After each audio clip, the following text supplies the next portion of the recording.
Happy Sunday! So I'm back with a second read aloud, and this book is all about Hawaii, and it takes us through actually all of the alphabets in our language, in the English language. I'm only going to read half of it today because it's pretty long, but it has a lot of really good information. Like, for instance, I had no idea we had a state gem. Did you know that? We'll find out once we get to that particular letter. So I'm going to situate the camera. This is going to be really interesting because I'm reading from an ebook today. An ebook is an electronic book that is read by computer or an iPad. So I'm going to try to make sure we get to what we need. All right, so here we are. A is for Aloha. This is a Hawaii alphabet, written by Uilani Goldsberg and illustrated by Tammy Yee.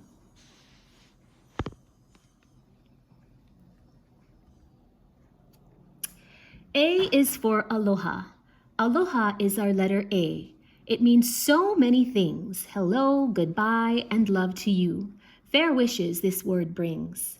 With a single word, Hawaiians can express feelings of love, compassion, mercy, kindness, charity, regards, affection, hello, and goodbye. For example, the word ku'u means my. Add aloha, and you have ku'u aloha, or my love. The origin of the word aloha is lost in the shadows of ancient Hawaii. But if we break the word down, alo means to be in the presence of, and ha is the breath of life, to be in the presence of life. Aloha is vital to the Hawaiian way of life. This one word communicates all of the traditions of care and generosity that make Hawaii such a special place. A is also for the Aloha Tower that you see here in the background. In the early 1900s, travel to and from the Hawaiian Islands was done entirely by steamship.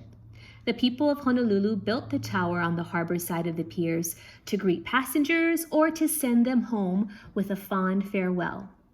The building was originally used as a maritime communications and harbor control center. Today, the observation deck is open to the public. B, you'll find something very familiar in B. B is for the state bird.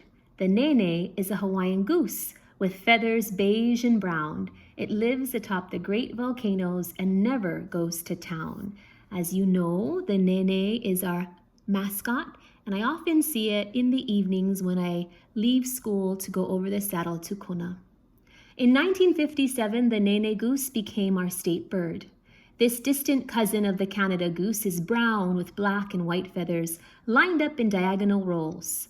Scientists believe that the nene were blown off course during one of their migratory journeys from Canada to Mexico, and it landed on the islands of Hawaii. Today, the nene lives on slopes of the great volcanoes and is on the list of endangered species. Actually, I think it was just taken off the list.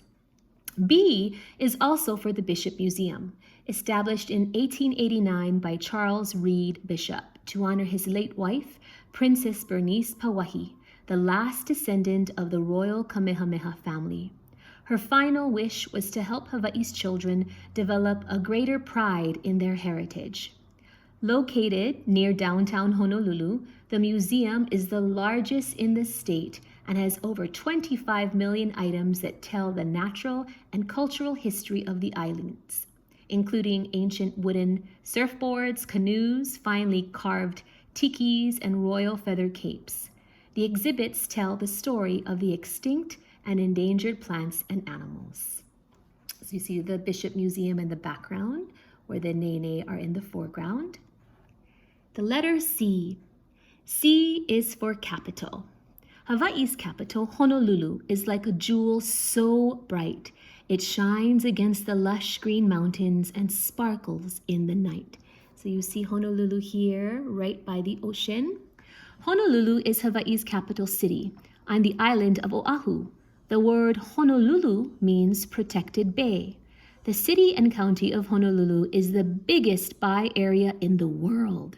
Its land stretches out nearly 1,500 miles long because it includes all of the islands north of Niihau up to Kur Atoll. The city of Honolulu lies on Oahu's south shore. It was once called the White City because of all of its coral buildings, With a population of 879,156, Honolulu is the 11th largest city in the United States. C is also for state capitol. The state capitol building is in downtown Honolulu. It was designed to resemble a volcano. 40 large pillars support the roof and represent coconut palms, and the 8 smaller pillars that hold up the top floor symbolize Hawaii's 8 major islands: Hawaii, Kaho'olawe, Kauai, Lanai, Maui, Molokai, Niihau, and Oahu. The main courtyard of the state capitol opens up to the sky with a dome top in the shape of a volcanic cinder cone, and a reflecting pool that represents the Pacific Ocean surrounds the entire building. If you ever have a chance to go to Honolulu, go check out the state capitol. D. The ancient Hawaiians.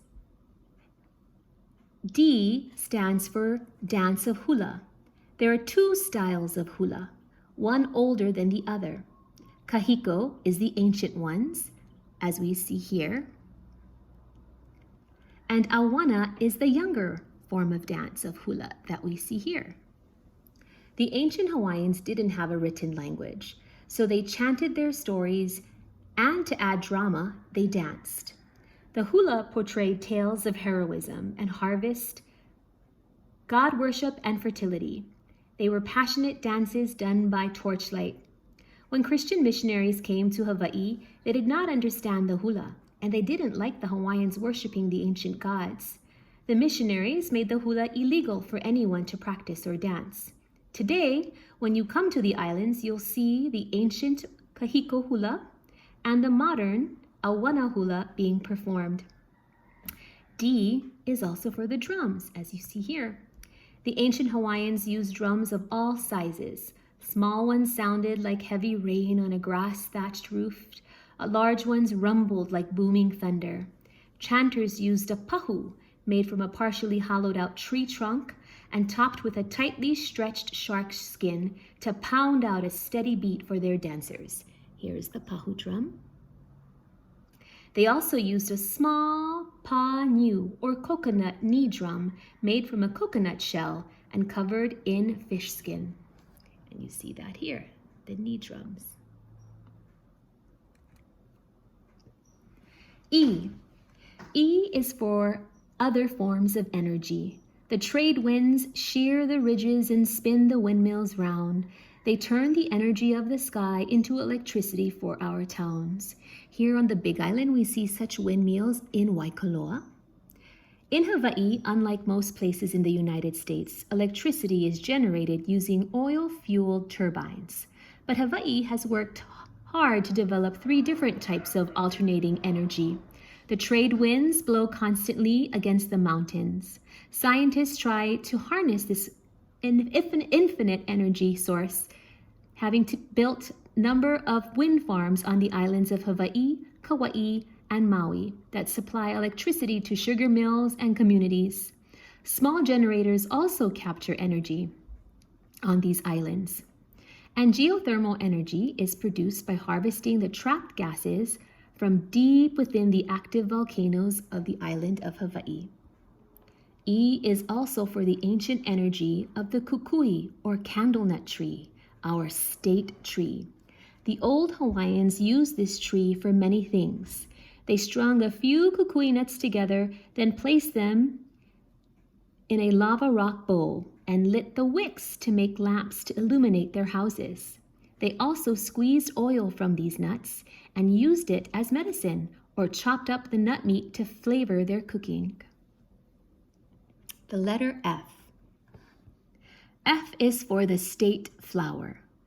Our F is the yellow hibiscus, so delicate and so fair.